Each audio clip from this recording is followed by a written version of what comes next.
Hi everyone, Jessica here and welcome back to my channel. So for today's video I wanted to take a quick look at using embossing powders and we're going to talk through some of the tools that you'll need. So first of all we're going to look at some of the items that you will need to be able to emboss. So you can either have a stamping platform or an acrylic block. You'll need an embossing stamp pad, so this is a clear sticky pad. You'll need a anti-static bag and of course your heat tool and your embossing powder. And of course, I'll pop a link to the products that I'm using in this video in the description box below. So the first thing you need to do is just wipe over your cardstock with your anti-static bag. And this will just stop the embossing powder sticking to anything other than the ink that you have laid down on your cardstock. So what we're going to be doing here is using our embossing stamping pad. So this is a clear sticky ink which allows the embossing powder to stick to, and then we'll be using some black embossing powder. Now you can obviously use a black ink and use clear embossing powder, and I'll show you how to use the clear embossing powder in a few moments. So I like to use my stamping platform, as you already all know, but doing this when you're embossing means that you can restamp that image and make sure you get a really great image stamped down. Because you're using a clear ink, obviously you can't see if you've missed any areas. So I like to stamp it 2 or 3 times just to make sure that I've got the whole image.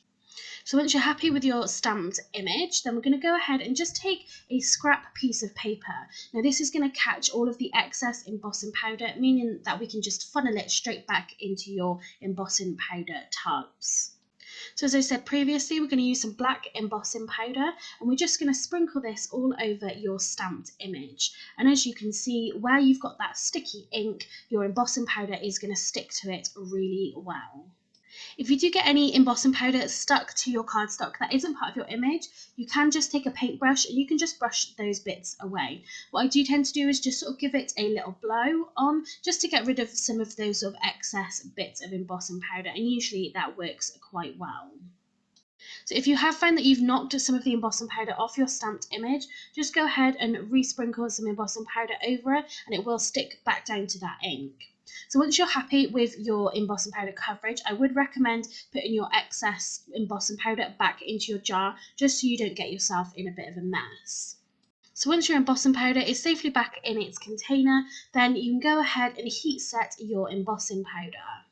It'll take a couple of seconds for your heat tool to get up to the heat to then be able to melt your embossing powder, and this will create a raised surface where the embossing powder has stuck to your stamped image.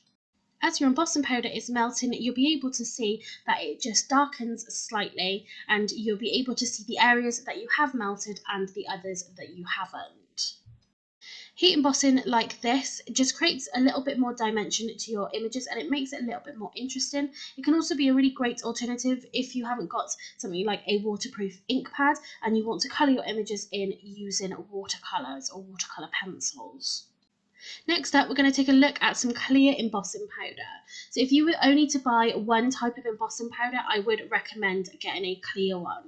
So you can get lots of different colours and brands of embossing powder, but if you have a clear one, it means you can take any of your existing ink pads and create some heat embossed images. So as you can see here, I've taken one of my coloured dye-based ink pads and I've just put some clear embossing powder over the top. You'll also notice I keep my clear embossing powder in this tub. It's because this is the embossing powder I reach for most, and if I'm heat embossing, say, a sentiment or a smaller image, it means I can just sort of dunk my image into the embossing powder rather than having to sprinkle it over the top. But like this image here is bigger, so I have done that in this instance. So as I said, you can heat emboss with a clear embossing powder over any coloured ink pad. So you can see here, rather than having bought a green embossing powder, I've now created a green embossed image just by using that coloured ink pad. Next up, we're going to heat emboss onto some black cardstock, and I just want to show you just sort of how impressive this can look. So as you can see, I've already used my anti-static bag across my black cardstock, and we're just stamping this flower image using our emboss stamp pad. So next up, we're going to use some gold embossing powder, and this looks really, really nice against the black. So again, I'll link all my products in the description below. So we're just simply sprinkling it all over the image, and then you can see just how well this has stuck to this image on the black cardstock, and already that looks really, really effective. So you could colour this in whatever mediums you wanted to afterwards, but just leaving it as this sort of black and gold image I think would look really brilliant. So as you can see there, just putting our excess embossing powder back into our tub, and then we can go ahead and heat set this. If you do have any small specks of embossing powder that aren't part of your image, you can, just while your heat tool is heating up, just use it to blow those little specks away. Using this combination of gold embossing powder against the black cardstock, you can really see here the areas where the embossing powder is melting. So when you've got a big sort of area like this to heat emboss, the heat will curl your paper slightly. To avoid this doing it as much, what I sometimes do is heat it from the back, but you just want to be careful not to sort of burn your paper where you've got it too close. But you can do it from either way. If you do find that your cardstock has warped slightly, when it's cooled down, I do tend to put something heavy on it just to sort of flatten it out slightly. But I would recommend waiting until it's cooled down to do this. So we finished melting the embossing powder, and I think the final image looks incredibly elegant. I think that gold on black is a really fabulous combination, and you can create some really lovely craft projects using this embossing powder technique. Underneath this flower image, we're going to heat emboss a sentiment. We're going to use some white embossing powder.